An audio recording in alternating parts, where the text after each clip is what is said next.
భారత్లో అపర కుబేరుడైన గౌతమ్ అదానీకి వివాదాలు సంక్షోభాలు కొత్త కాదు. తాజా వివాదంతో అదానీ గ్రూప్ స్టాక్స్ మరోసారి దారుణంగా పడిపోయాయి. ఒక్క రోజులోనే అదానీకి చెందిన 1,00,000 కోట్ల సంపద ఆవిరైంది. అయితే ఇక్కడ చాలామందిని ఓ ప్రశ్న వెంటాడుతోంది. అదానీ ఇండియాలో లంచం ఇచ్చినట్లు ఆరోపణలుంటే అమెరికాలో ఎందుకు కేసు నమోదైందన్న కీలక ప్రశ్న. దేశంలో లంచాలిస్తే ఏకంగా అమెరికన్ FBI ఎందుకు ఎంటర్ అయిందో ఒకసారి చూద్దాం.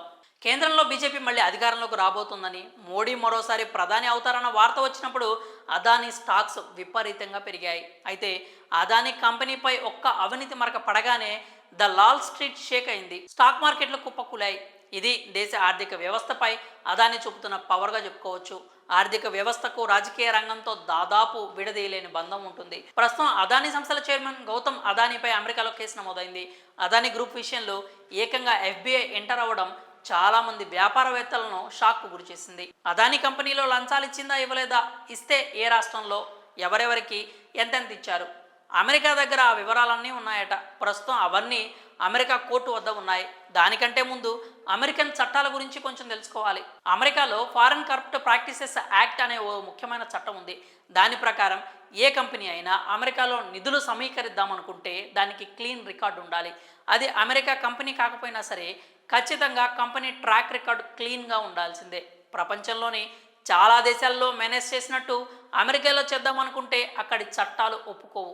ఆ చట్టమే గౌతమ్ అదానీపై ఆరోపణలకు మూల కారణం. ఏదైనా కంపెనీ అమెరికాలో వ్యాపారం చేయాలి అనుకుంటే ఫారెన్ కరప్ట్ ప్రాక్టీసెస్ యాక్ట్పై సంతకం చేయాల్సి ఉంటుంది. ఒకవేళ దానిపై సంతకం చేశాక ఎప్పుడైనా లంచాలు ఇచ్చి అవినీతి చేశారనే ఆరోపణలు వస్తే మాత్రం అమెరికా ఎట్టి పరిస్థితుల్లో వదిలిపెట్టదు. దానిపై సీరియస్గా ఫోకస్ చేసి ఆ కంపెనీని కోర్టుకి ఇడుస్తుంది.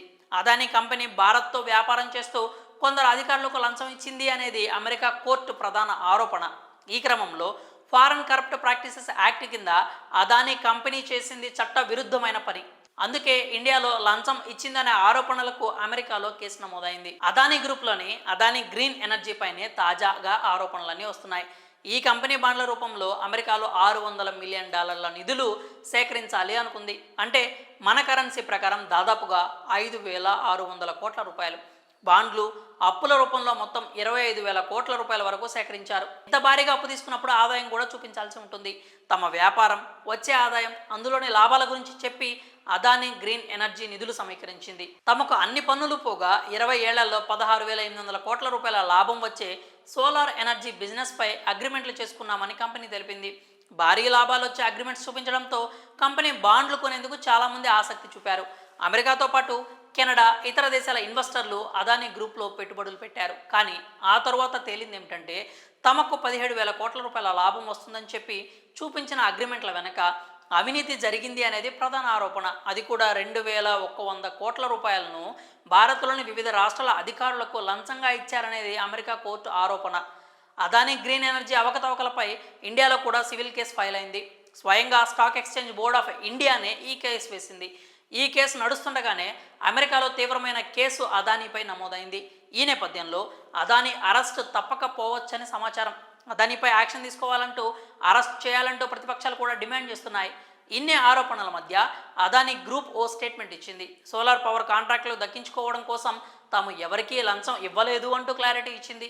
అమెరికా డిస్ట్రిక్ట్ కోర్టులో తమ కంపెనీపై ఉన్న కేసుపై న్యాయపరంగా ముందుకెళ్తామంటూ క్లారిటీ ఇచ్చింది. ఇలాంటి పరిస్థితుల్లో అదానీని అమెరికన్ కోర్టు ప్రాసిక్యూట్ చేస్తాయా, అరెస్ట్ జరుగుతుందా లేదా అన్నది ఉత్కంఠగా మారింది. ఇలాంటి పరిస్థితుల్లో అదానీని అమెరికన్ కోర్టులు ప్రాసిక్యూట్ చేస్తాయా, అరెస్టు జరుగుతుందా లేదా అన్నది ఉత్కంఠగా మారింది.